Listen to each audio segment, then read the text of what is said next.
Hello and welcome to The Silent Revolution, Software as the Technological Fabric of Society. My name is Elisabeth Schaumann and I'm happy to open this online discussion format on behalf of my team at the German Informatics Society, where we support the event series on the future of information processing organized by IFIP.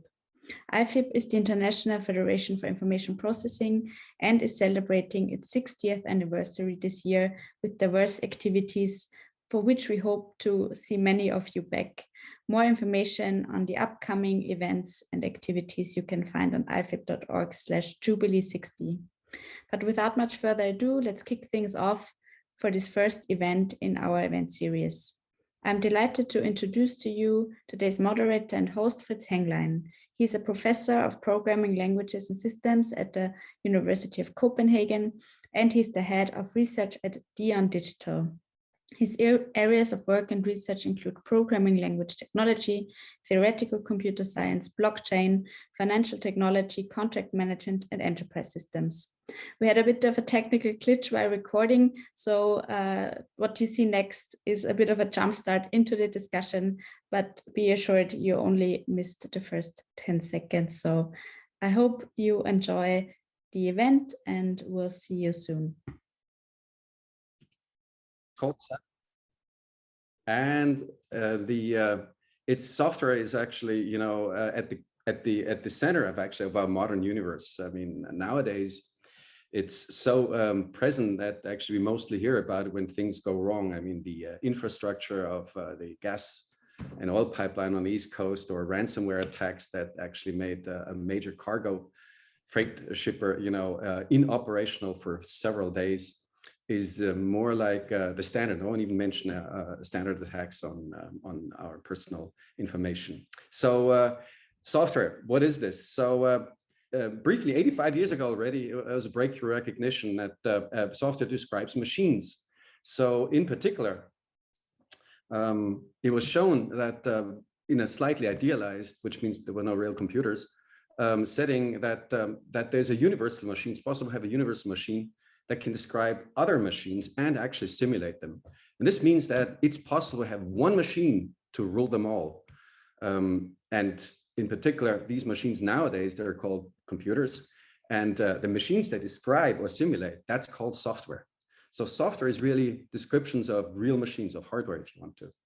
And the construction of it, if you think about it, constructing arbitrary hardware, out there is very hard. It's about as hard as it gets. And which gets even more interesting since much and more is mediated by software. So the topic here is like how to get it right, productively and securely, not only in the past, in the present, but also in the future.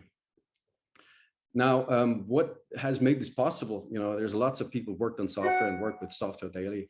There's software research as the machine room technology of actually the things we're using nowadays. So historically, these are very, very complicated technologies, but people don't even know they're using them. So like there are foundations in the bottom that holding up, the buildings. Dynamic memory management has a long history, but it's actually made major breakthroughs by providing memory safe languages. So you might say, what is that? It means these are languages that you can transport, the programs in them. You can transfer one computer to the other and be guaranteed that they will not have certain errors that, hacking errors that in them. Not enough, but there's dynamic type systems and in particular static type systems that have been developed over the last many years. I mean, going back to logic for making sure that certain errors can never occur if you use them properly or if you use them at all, which is not always the case nowadays.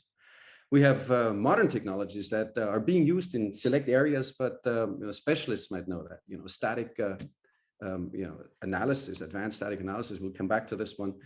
So-called satisfiability and SMT solvers, or mechanized verification, which is very advanced verification to make sure that there's absolutely guaranteed no error in software. So it's zero defect software, abstract interpretation, modular high-level programming languages that incorporate all of that, so the programmer and the designer of systems can focus on the problems to solve, not actually on making sure it runs effectively. And so software, okay. And we mentioned already, there's a little bit of software research, actually quite a lot that's been going on. So this silent revolution. So let me start by actually introducing the panel here. It's a great pleasure in saying hi and welcome to Greg Morissette. Greg is Dean and Vice Provost of Cornell Tech. We'll get back to this. He was the Dean of Computing and Information Sciences at Cornell previously. Before that, held a chair in computer science at Harvard University, was Associate Dean, and he has numerous fellowships and awards, ACM Fellow, he serves on advisory boards, and he has a career record, which I can attest to, in programming language technology for secure, reliable, high-performance systems, basically inventor of bringing typing into the assembly level language proof-carrying code, and nowadays still active actually on making proved correct code available for machine learning and modern technology. So let me just take a quick round, and then we'll get back to you, Greg. Because we have also Julie Lewell here. She's director of research in the Whisper Group at INRIA. She's worked previously on partial evaluation, optimal reduction, various advanced programming language technologies. Now working on DSLs with a specific emphasis on securing operating systems and making it evolvable. So the Coccinelle project is a framework for driver evolution based on semantics, which is program semantics based technology. And most importantly, Julia also is secretary of the Technical Committee 2 of IFIP, which is the surrounding work group setting for 60 years of work where people have gathered in software research and theory and practice.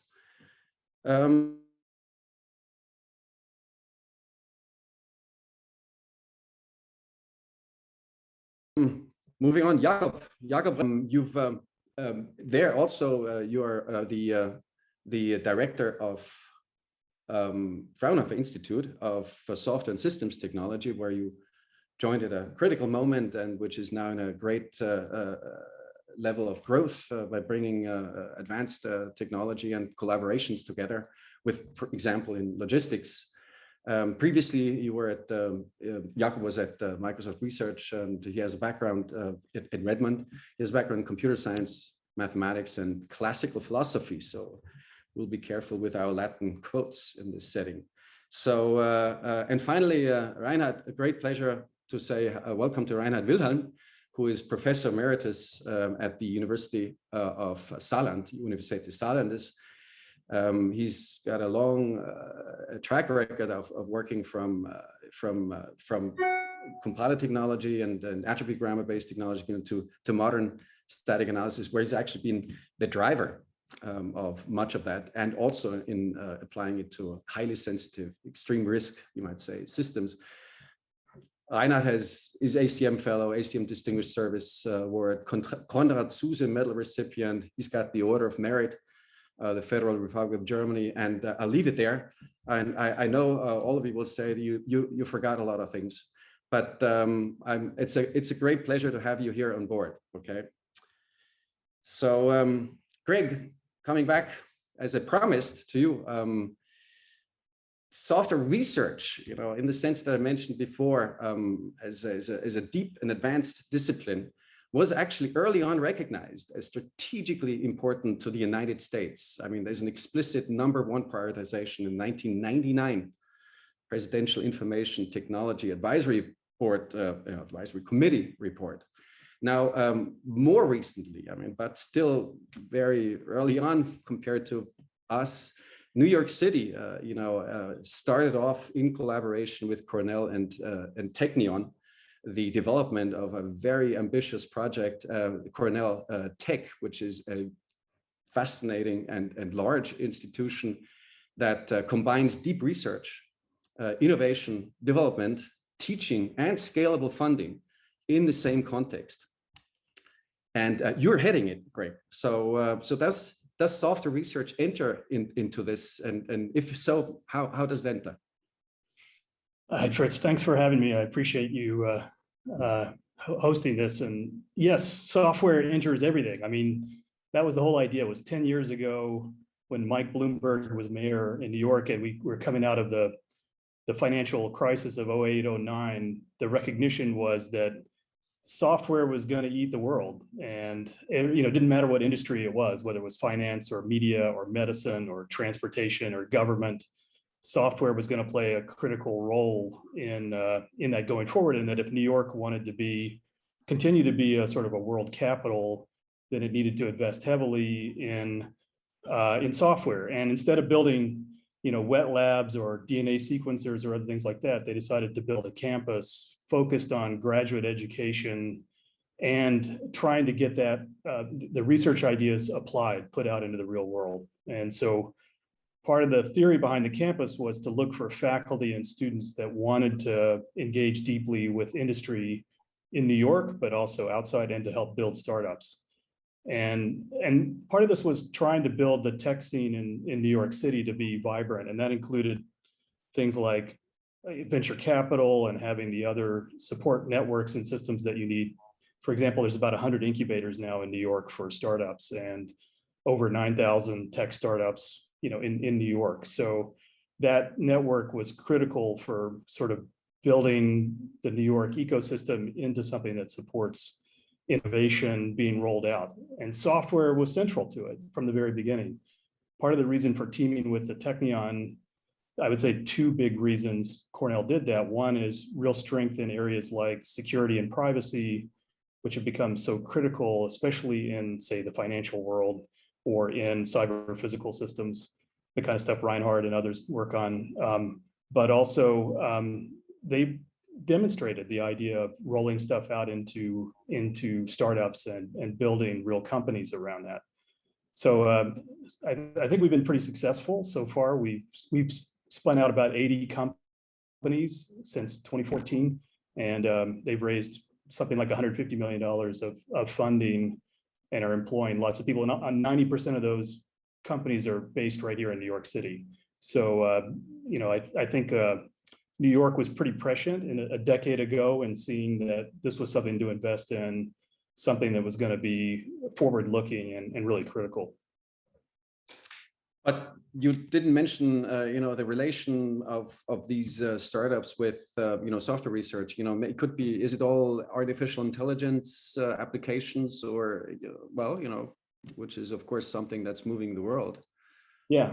Well, I think of AI as software too, but no, it's not all AI. It's the theory and the idea was to take people with graduate degrees, masters and PhD students, who have really deep training in everything from cyber physical systems to software systems, think networking, databases, compilers, et cetera, coupled with people that work on application domains like natural language processing or machine vision and this sort of thing, and build real systems out of it.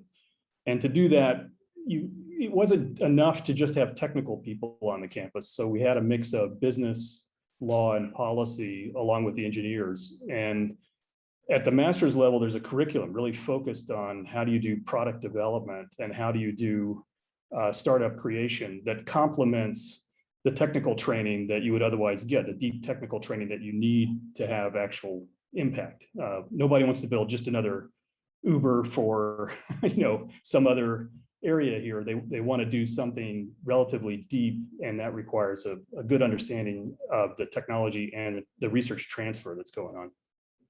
The other thing that happens is we invest in faculty that we actually look at not just their scholarly work and their publications, but what's their commitment to external engagement. So that could be helping a big technical company like Microsoft or Google in the transfer of their ideas, or it could be creating a startup, or it could be working with a government agency here in New York. But we actually reward faculty and ask them to speak to that engagement profile along with their scholarly activity, and continue to maintain the standards that Cornell and the Technion have in terms of scholarly production and publications and so forth, but also try to reward software production, things that actually affect the real world. So just last question before we, I think might get back to this one, is that how do you, I mean, this is a very ambitious mix. I mean, basically, what you're describing is basically somebody has to be Einstein and Bill Gates and, and at the same time, right? So, but how do you, I mean, get the students actually that have actually the requisite background, or how you get the requisite background beyond whatever is driving product cycles right now? Because you mentioned that you're relying on fundamentals like the kind of algorithms, languages, systems would be my motto of putting it. So how do you do that? Well, it's not easy. We're actually not that big yet. So we're about 34 tenure track faculty. So about the size of a standard computer science department in the US. And so we're growing pretty slowly and carefully. So that's one thing, is just make sure the quality of the people is super high. And for the students, it's the same thing. Interestingly, though, if you look at, for example, MBA programs today, they're switching to being much more technical, much more focused on analytics, deep understanding of statistics, machine learning, and other things like this, to be world leading. If you look at, for example, the big financial companies that are winning here in New York, they tend to be places like 2 Sigma that are full of engineers and are led by engineers, as opposed to the traditional finance-based background in education. So, so there are plenty of students who have those good qualities, and we're just very picky and selective right now in grabbing them. Thanks, Greg. That sounds very privileged to be in that position. So, yeah.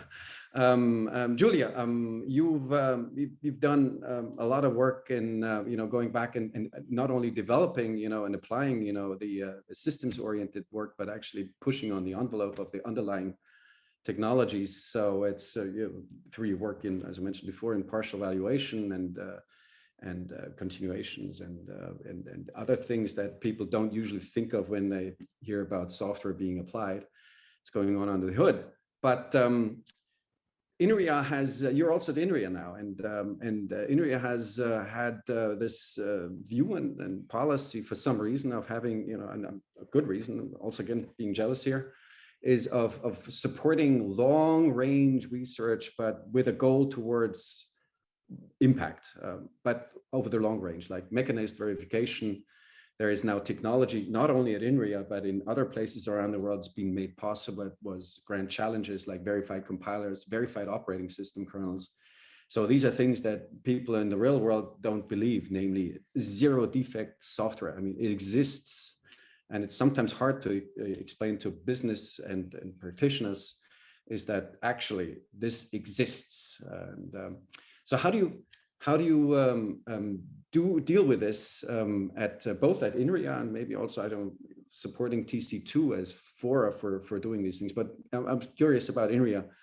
How is this possible? I mean, what can we learn, the rest of us learn from this focus on software foundations and making sure that they then get to fruition and application? Okay, so thank you. So to answer the question, I would like to step back a little bit and think about what we have all kind of experienced over the last year and a half and so. Really, everybody's life all around the world has been completely upended.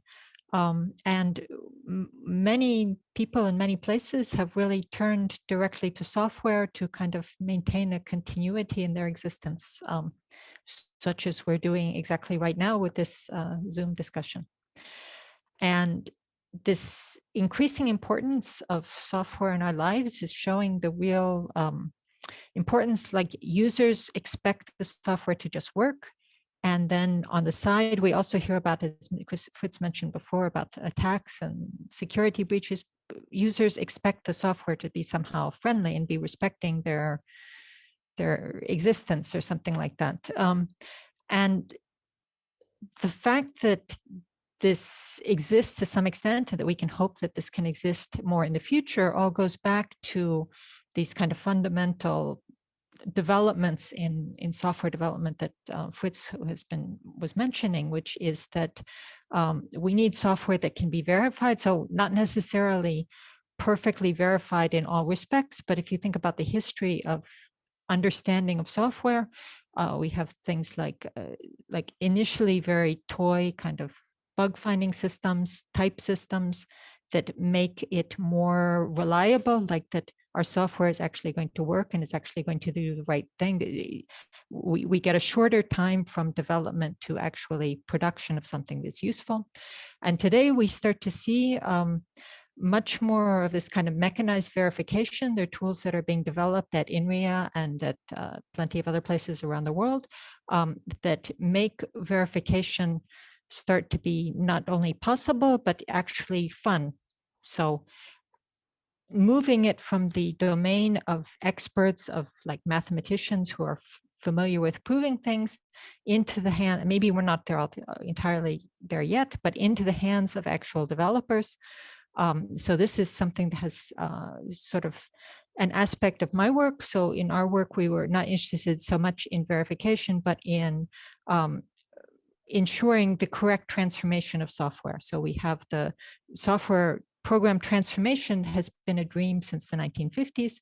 And so our goal was to make a program transformation system that ordinary developers, in our case, Linux kernel developers, could be using by themselves and could kind of adopt as being their own and something they feel very comfortable with. So I think we have maybe come closer to that, that goal. So I see the importance of software research as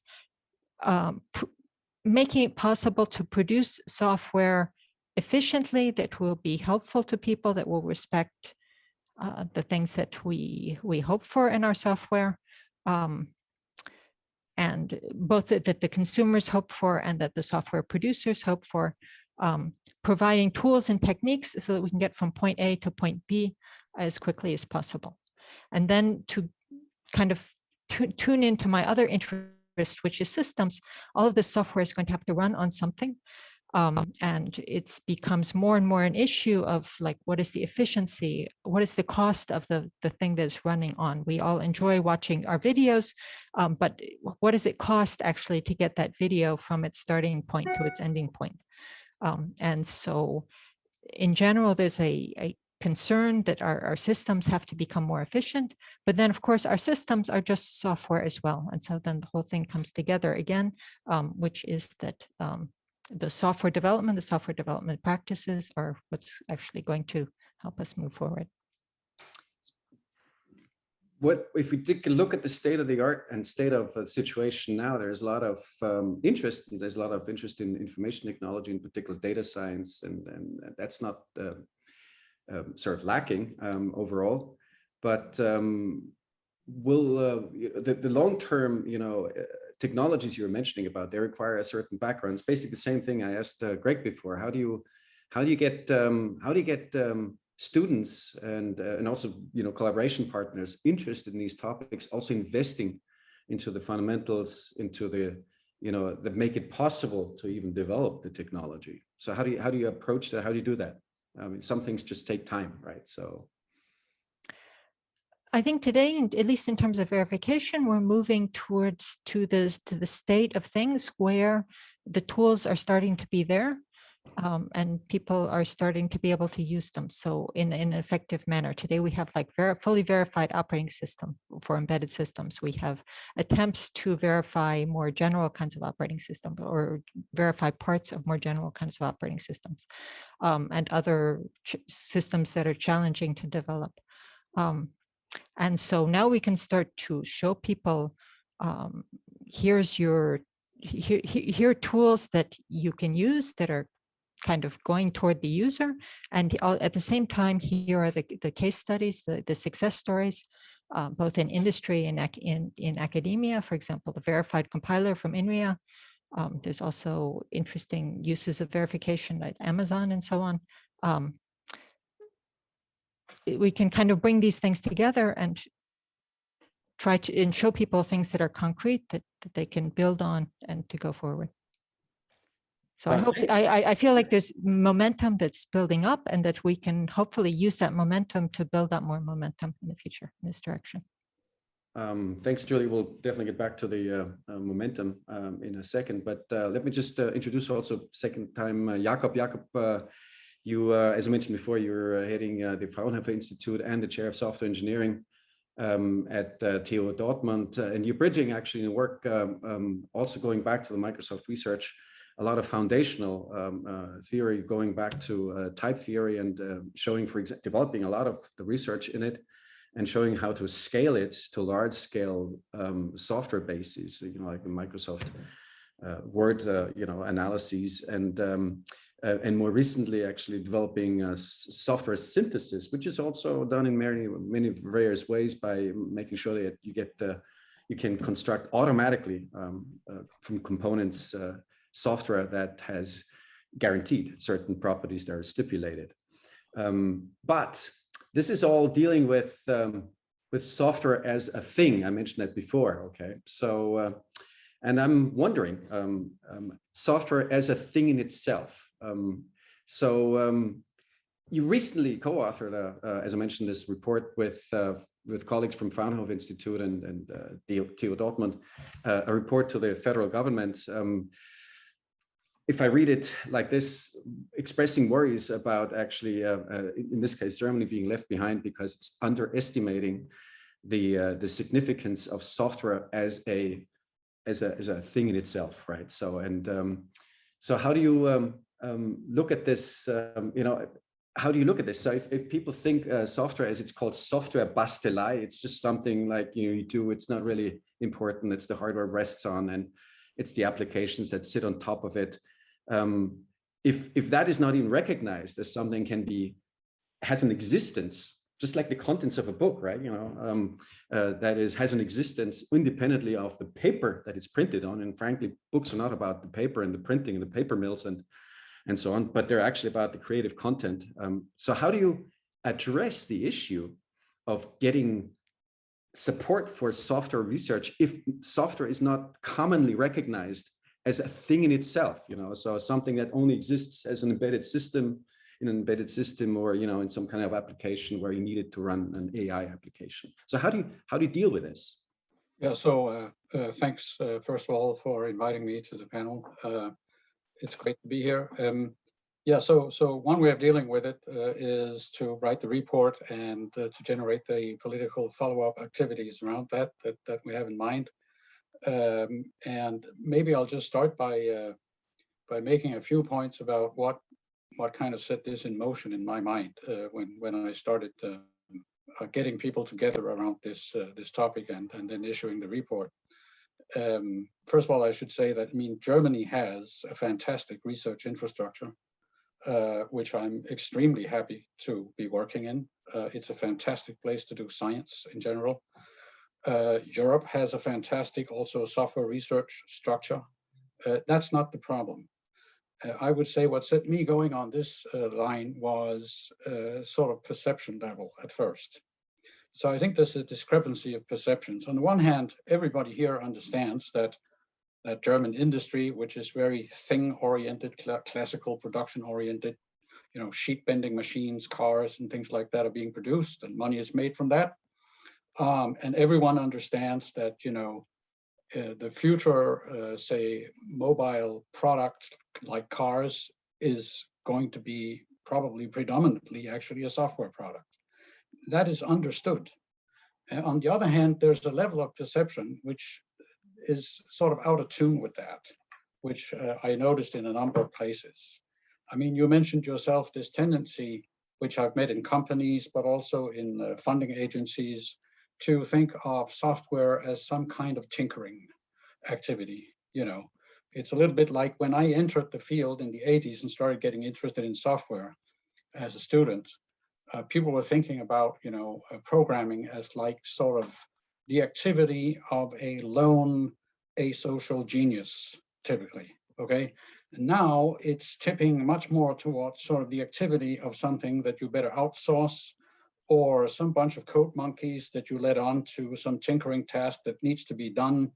It's basically in the way, needs to be done, but it's certainly not something you want to invest too much money in terms of basic research, and it's not something you connect with, let's say, deep intellectual effort. Okay, so that's the basic kind of perceptive paradox that set me going. And I think part of the reason, of course, is in Europe, is that we have come to take a very sort of consumer-oriented view. I mean, like software is something that is running on this sort of stuff, you know, it's what's running a web shop, you know. There's the problem that software is a universal medium, like you said. That is, you know, two pieces of software are not the same thing. They might just be a world of difference. There might be a galaxy of difference between like understanding how a web shop piece of software is run and understanding how some, you know, control software that is running an aircraft is supposed to be designed.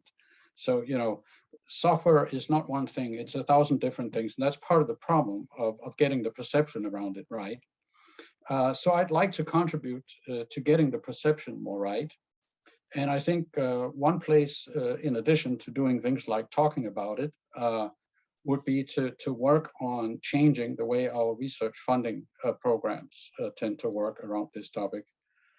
So in Germany, for example, for the past many years, it's been the case that in order to get any kind of significant funding for a software-oriented research project, you have to actually embed it into some you know, value creation chain that is not about software.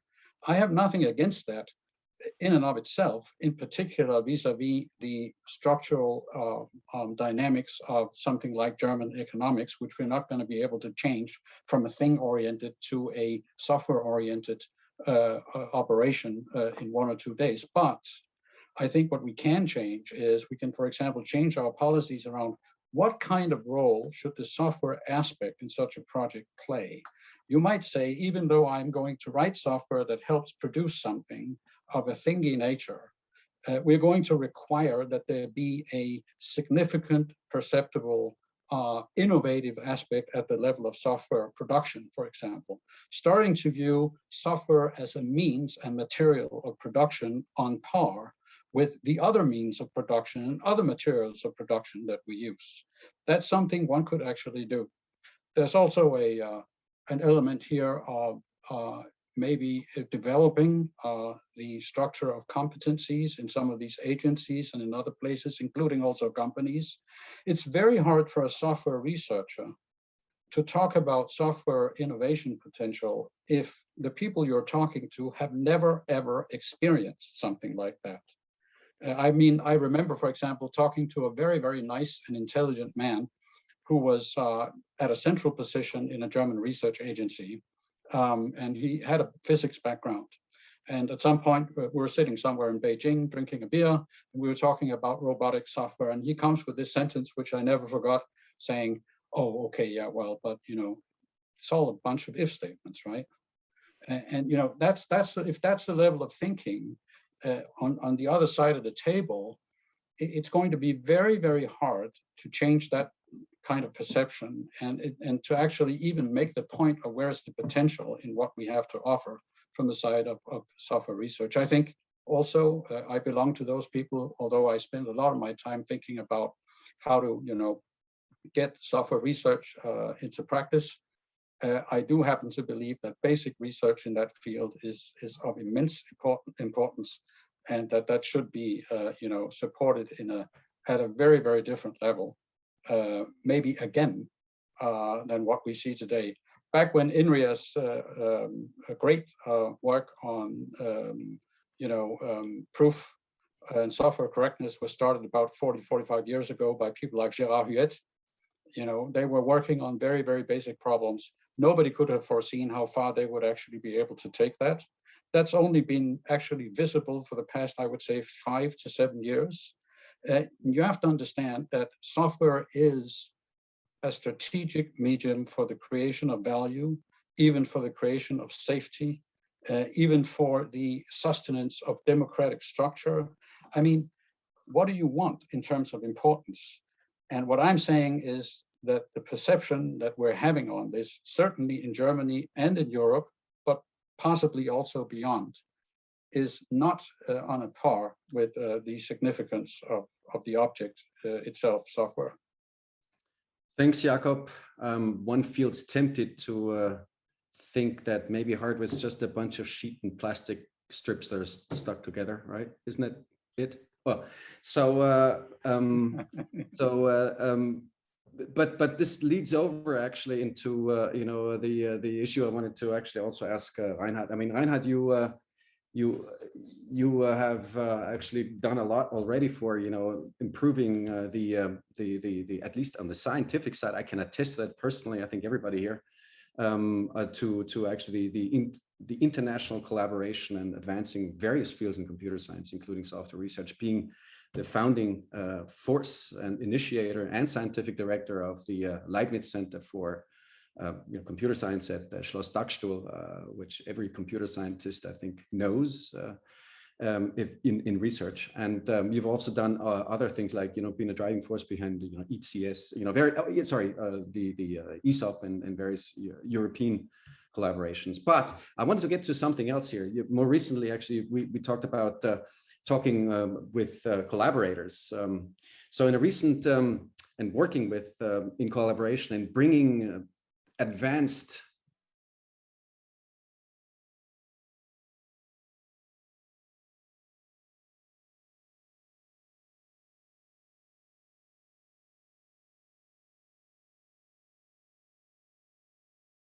scientific such as advanced static analysis give you a lot, but they don't come for free.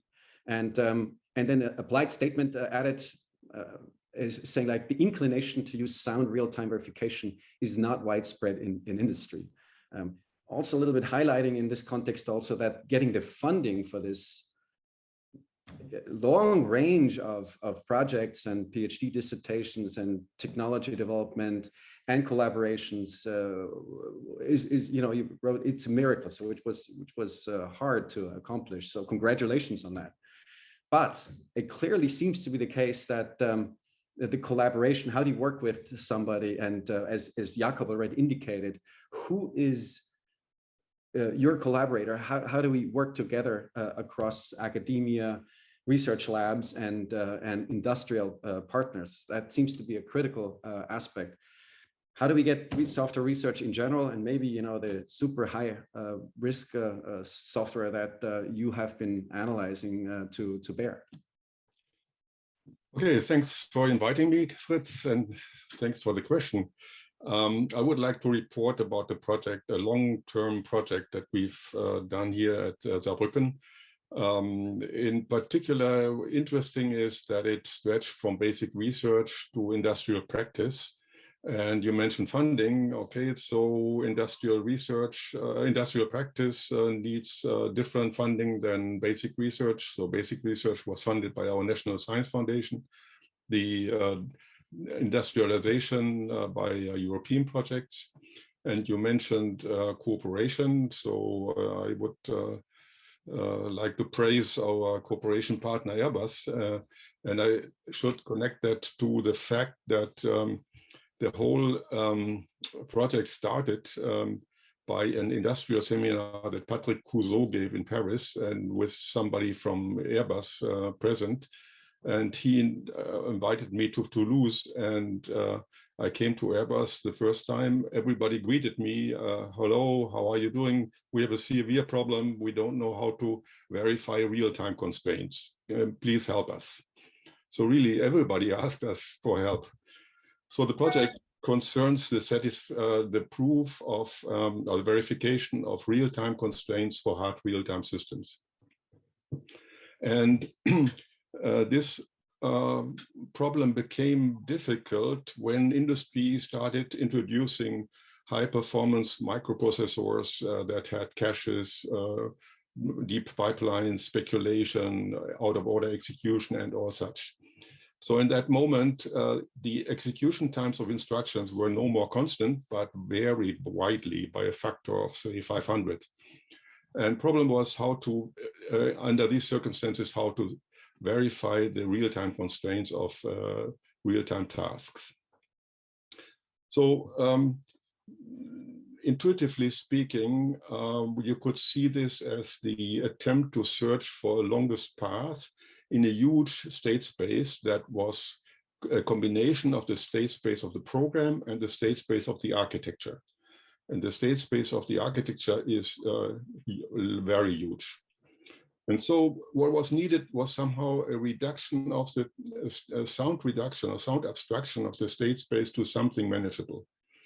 And we entered this research domain in the middle of the 90s, and we were not the only ones. There were actually a couple of projects internationally working on this.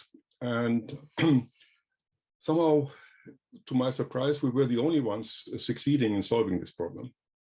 Why was that? What was that the case? Why were the only ones?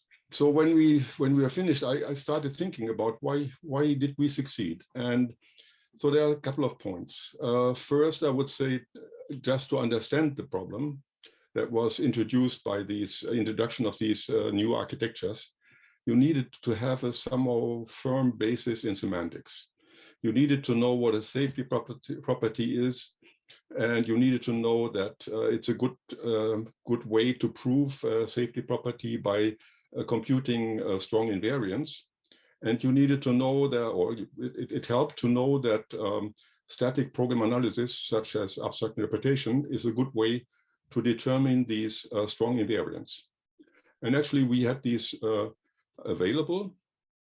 And so in essence, I would say we succeeded because we were the only ones who knew or who somehow had available the right formal methods. Now, when we were finished, we said, okay, let's industrialize the technology.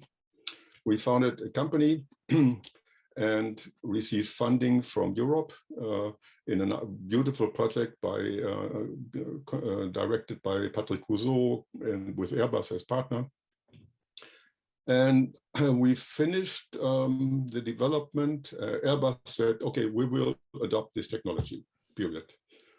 But altogether, the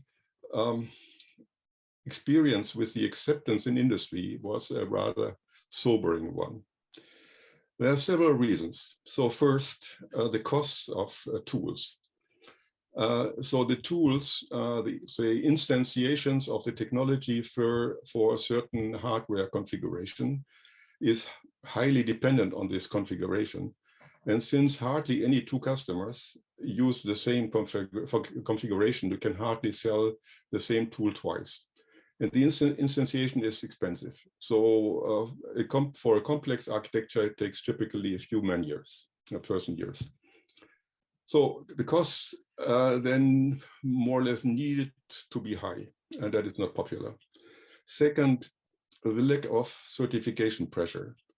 The avionics industry, avionics standards require the verification of timing constraints. But even there, unlike Airbus, the people on the other side of the ocean somehow tended to ignore this certification requirement.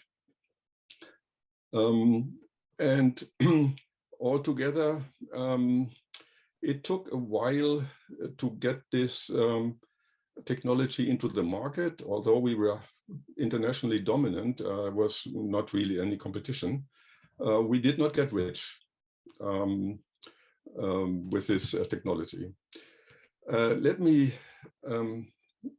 teach you. Let me mention some lessons that we learned in the course of this development. When we had instantiated the technology for a few architectures, we started thinking about why this was easy in some cases and not so easy in others. And we defined the concept of timing predictability. So typical parameters in determining the timing predictability were the cache replacement policy, the character of the pipeline, the type of speculation, and the shared resources. And then we discovered, that was quite easy to discover, that the computer architects focus more or less exclusively on average case performance. And they ignored completely the issue of time predictability. And then later, it turned out that they also ignored the issue of security. and not accidentally, the same performance enhancing features that gave us a hard time also led to hardware leaks like Meltdown and Spectre. So that was, for us, it was somewhat interesting that timing, predictability, and security were influenced by the same features in the architecture. So my message is, at the end, is somehow architects should design their architectures with more than just average case performance in mind. So with timing predictability, with security in mind. And in neighboring fields, also programming languages should be designed with verifiability in mind, and model-based design tools should have a clean semantics. Okay, so these were my 2 cents. Thanks, Reinhard. And this is an excellent lead-in into the question answering, because you Period, you already picked off. I thought so. So we'll just want to say, I hope that's okay with Elizabeth, is that we'll be moving from the first phase now into the question and answer period. So please, if you're out there, I can't see who's out there, but please post questions, and we'll scan them. I'll at least scan them and choose some of them and pass them on to you, all of you. And Reinhard actually, left off already with a question. So let me provoke a little bit the follow-up to this one. So you could say historically, software, and programming languages and assembly languages and all these things were designed to program machines, right? So to get them so machines can run efficiently, okay? So what you're saying, basically, thinking of software as the things we're reasoning about, maybe they should be designed for reasoning. I mean, like, predictable analytics. And so it's not the machine first, the universal computer first, but it's actually the software first. And then you have the secondary problem, which you solve with programming language technology, is of getting that semantics then implemented, running on this generation of machines, and maybe also the one from in 5 years and in 10 years, such that the semantics is preserved and the reasoning is preserved. But people are using very unsafe technology nowadays, still vastly and broadly. Is this sort of like, why is that not happening from, picking off the benefits of the kind of work that software researchers like all of you have done? Why is that not happening? I mean, in terms of mass adoption of technologies that is then more easily, more safe, more productive, presumably, and safer because it's easy to reason about and tool it. So this is an open question to all of you here. So, but Reinhard opened the door, so maybe you should lead off. So I'm old enough to explain my lifetime's view of these things, and let me insult a certain company. So for a very long time, when you looked at this programming language landscape, you could split them into one half that were beautiful languages, and the other half that were languages designed and implemented by IBM. So on the one half, you had Algo 60, and you had Algo 68 and Lisp, and on the other side, you had COBOL and Fortran and PL1 and so on. And the beautiful ones never really had a chance of competing with the IBM ones. In the later, so this changed with the advent of Pascal, with the advent of Java, and it has changed a bit, but still there is this strange feature that somebody in a company invents a language for a certain purpose, a very restricted purpose, is a very nice language for that purpose. The designer knows what he's doing, and then this language escapes into the free nature, and then hell breaks loose. A lot of people jump on this language, and they do a lot of things. So they write completely unverifiable code, and hell breaks loose. Yeah. That's a sad story. Maybe, Greg, you look like you're on the. Yeah, I was going to jump in and say I agree with that analysis, but I feel like the field of programming languages and formal methods is all about cleaning up everybody else's mess. That we're always starting with the world that we were given instead of the one we aspire to, and have to go in and construct models of hardware we don't understand and languages that are ill-defined and so forth. But I do see forward progress in that regard. I mean, CompCert's a great example of and the work out of Cambridge and driving towards semantics for C that is actually usable in some ways. And same thing with the LLVM internals. We're starting to get more and more real world software that has real world semantics. And that's an engineering accomplishment in of itself. It would be nicer if it was designed and as beautiful as Algol or something, but I think we always have to retrofit to whatever the real world is. So the real world, is that all of you agree on that? The real world is necessarily starts out with something that escapes into the world, and then like a virus, and then we have to kind of battle it by finding vaccines. Is that So in the embedded systems or safety critical embedded systems area, people would not tolerate these lousy conditions, and so one result is first model-based design.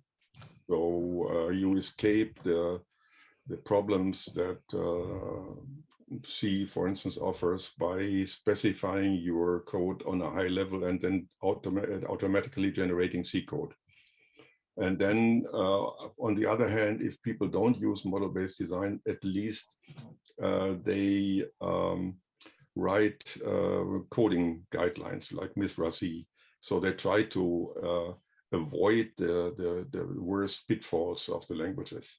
So in the safety critical embedded systems domain, people are halfway considerate, yeah. I would like to maybe also make a point concerning these issues of correctness and cleaning up. I think there's software has always been strangely exempt to requirements of quality and certification, which we have come to think of as being completely natural in almost all other domains of engineering. To cite or to quote from a talk by Moshe Vardi not too long ago in Vienna, he was quoting Hammurabi from a couple of thousand years ago, in whose laws it was a component that someone builds a house that doesn't work, that breaks down, he's going to lose his head. Okay, so software has always been strangely exempt to that. And lots of things have been said and written about that. I'm not going to retract that all here, but I do think, to get to the point here, that it's about time to think about requiring the existence of institutions of certification and compliance. And that will feed into, if one thinks about it, it could feed into this issue that you were talking about now.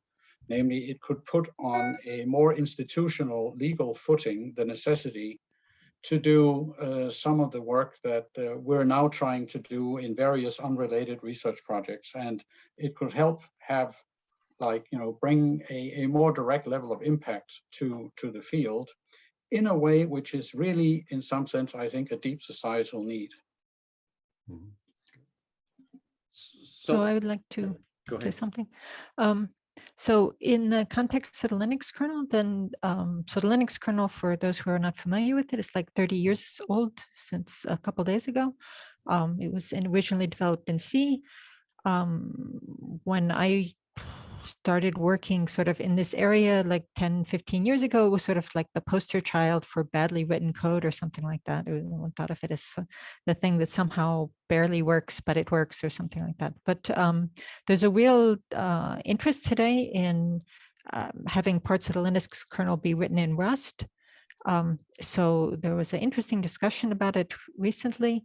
There are people who are really pushing for Rust. They're saying that Rust has different constraints in a language that will prevent different kinds of problems related to memory usage, related to concurrency, and so on.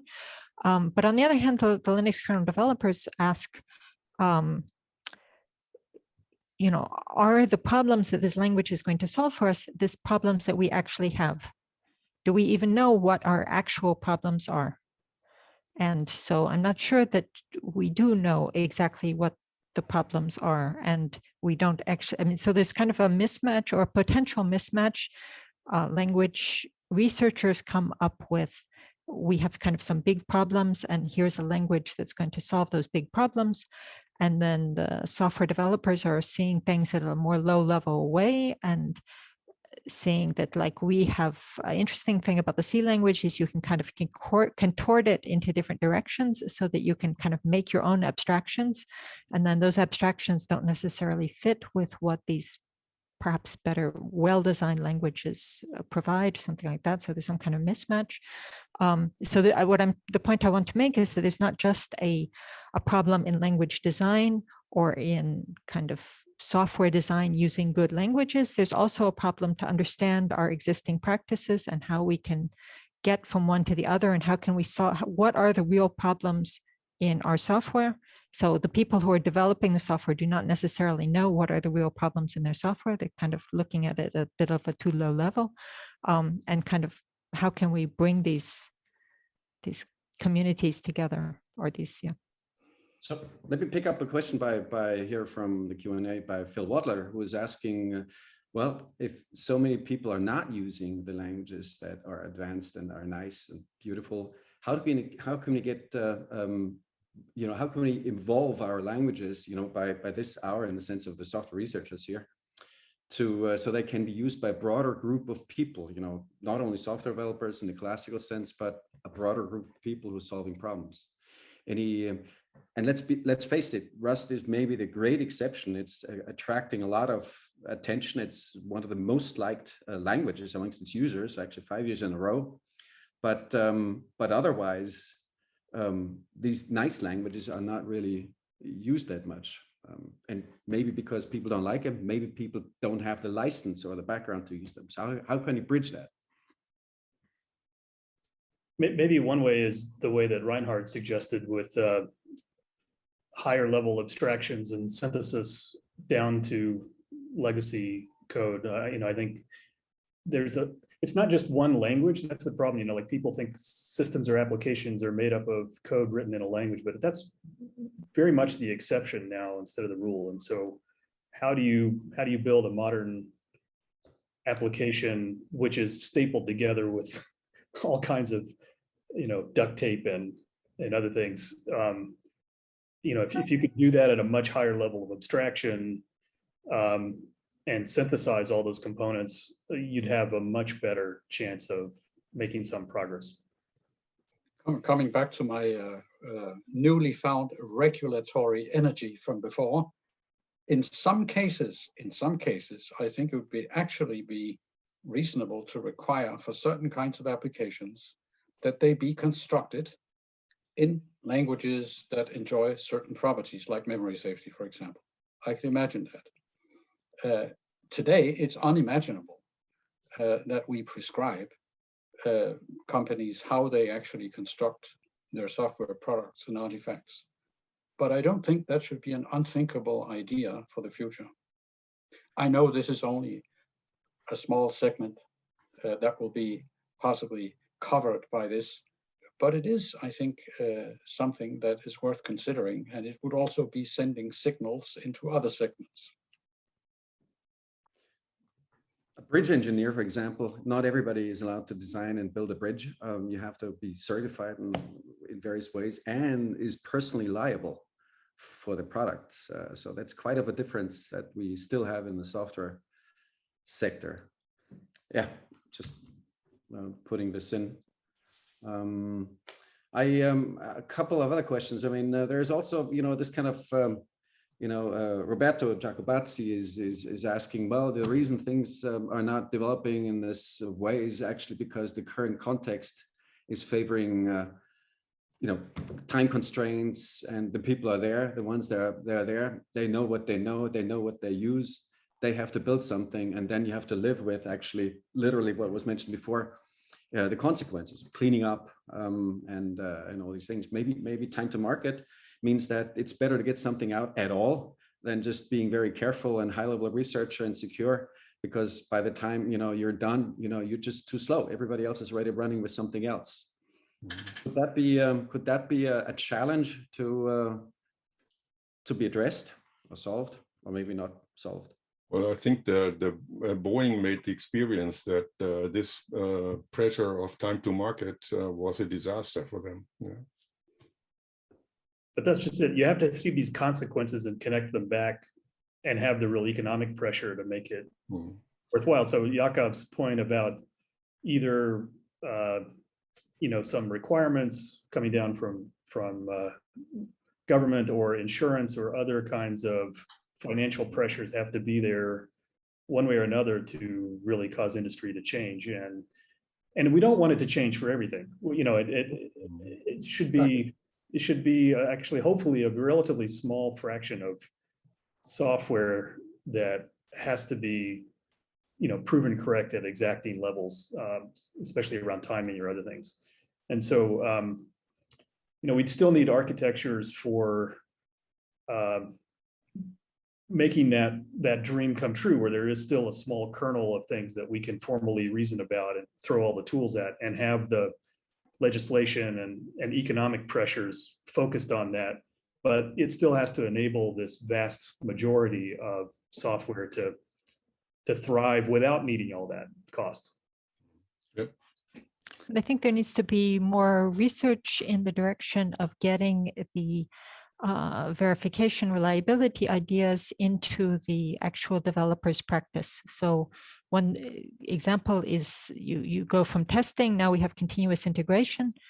You can't make a commit until you are sure that you have validated the entire test suite. And so that kind of speeds up the verification process, and it gets it closer to the person who actually knows what the problem is. So I don't know if there's a hope someday to get kind of more advanced verification techniques to be pushed down to the developer's level, so the developer doesn't necessarily have to think about, I have to prove my code. It's just part of the development process. Right. Sorry.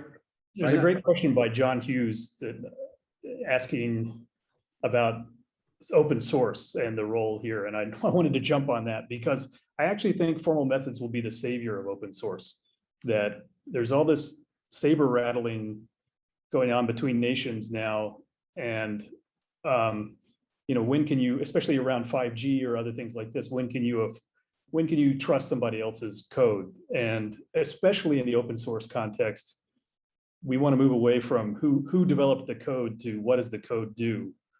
And that verification can enable that in a big way. And so I worry a lot about open source without that model will degenerate into different fiefdoms of trust that could otherwise be enabled by the judicious use of formal methods.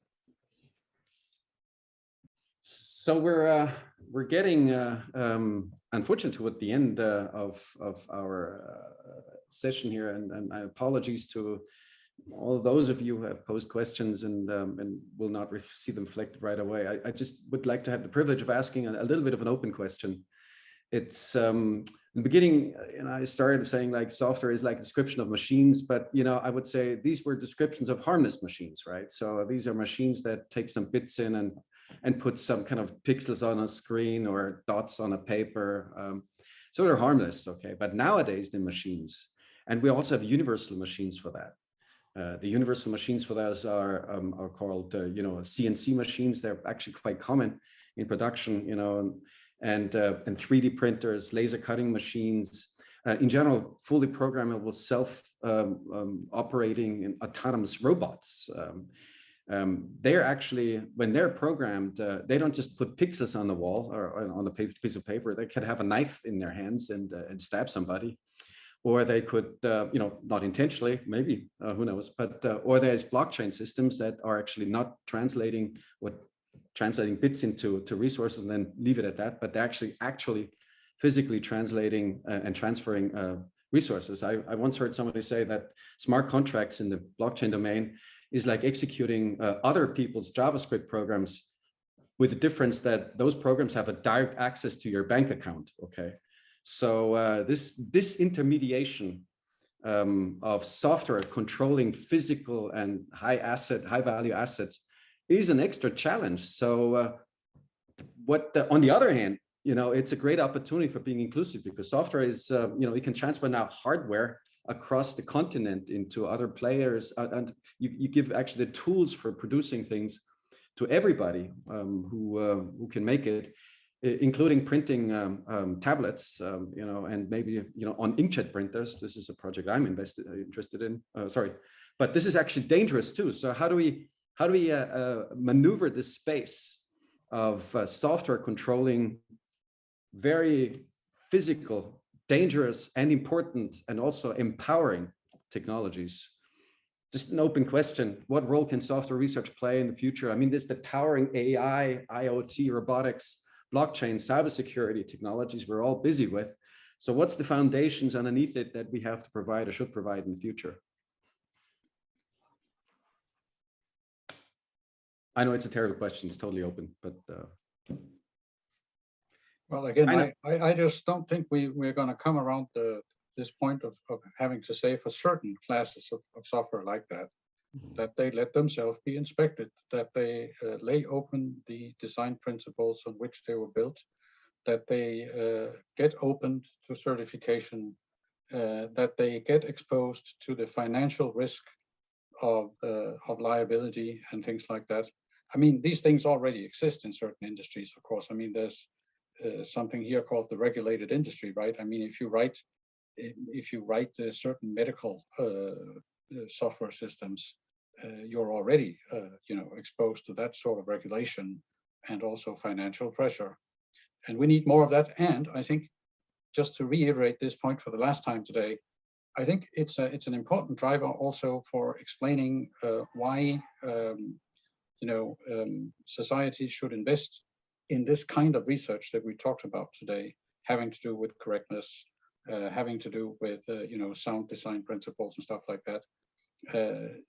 It's actually something that should play a larger role in the thinking on the part of politics and research funding agencies, why they should be doing this sort of stuff.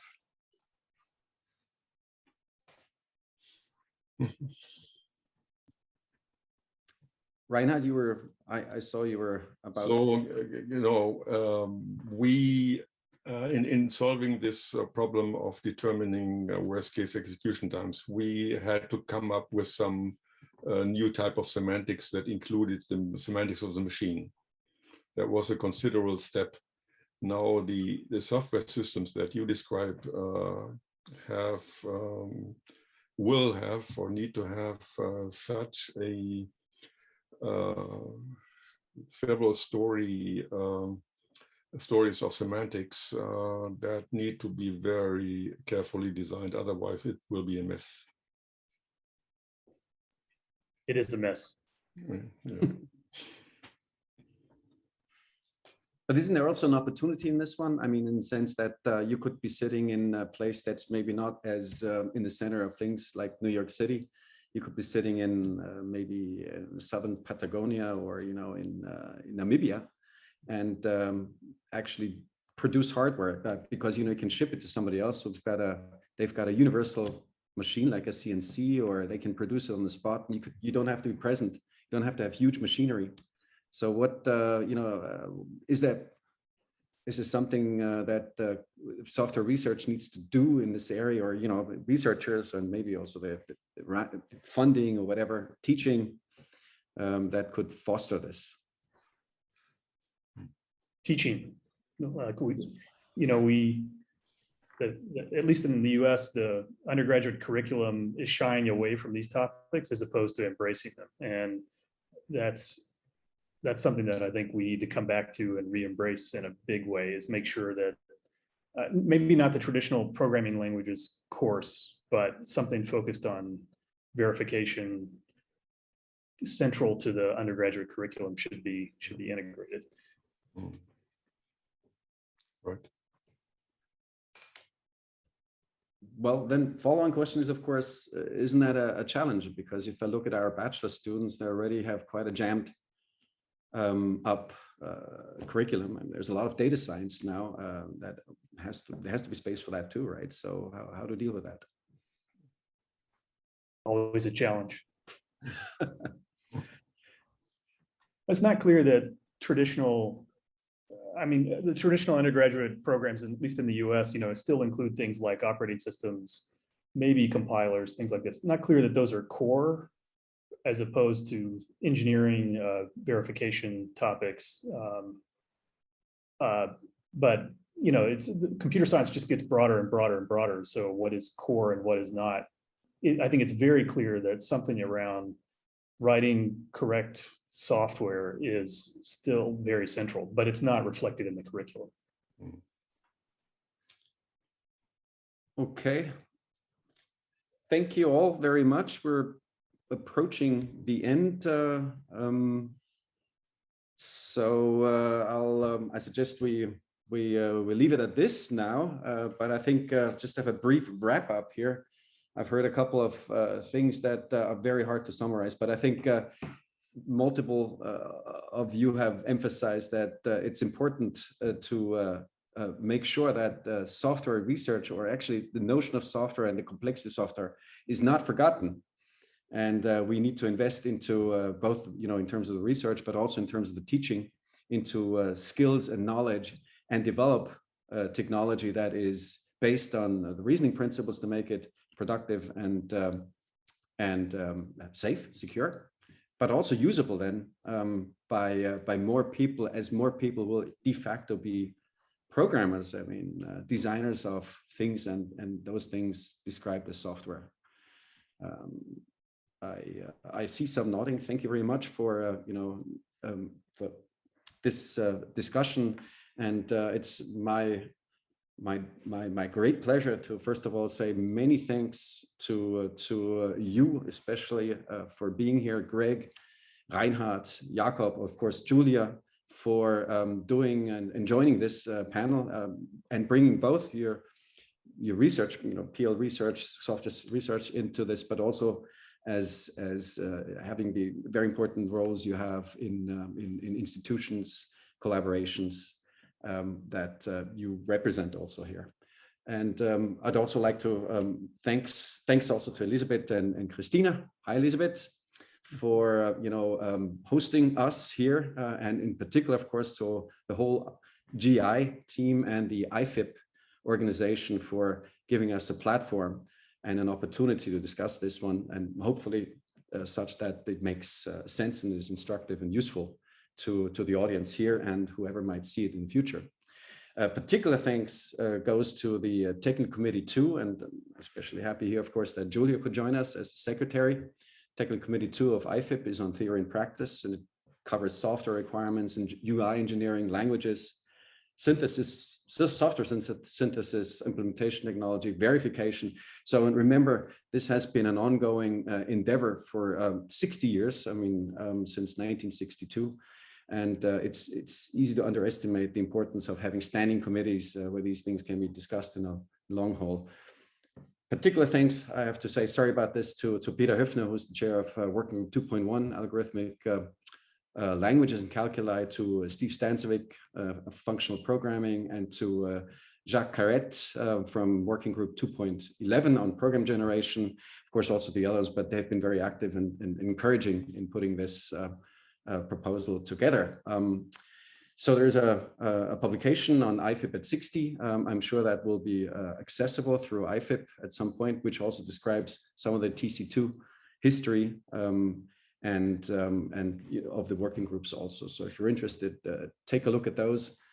But for the most important part, I'd like to thank the participants in joining us here. The target audience has been and still is, hopefully, decision makers, not just researchers like us. I mean, many of these things we've been discussing about, you know, in the hallways anyway, but decision makers out there at, you know, in companies, policymakers who, you know, hopefully can use this as a background for the future thinking. So thank you all. Thanks, Fritz. Thank you. Thank you. Thank you, Fritz. Thank you. Good to see you all. Good to see you. Everyone. Bye-bye. Goodbye. Bye.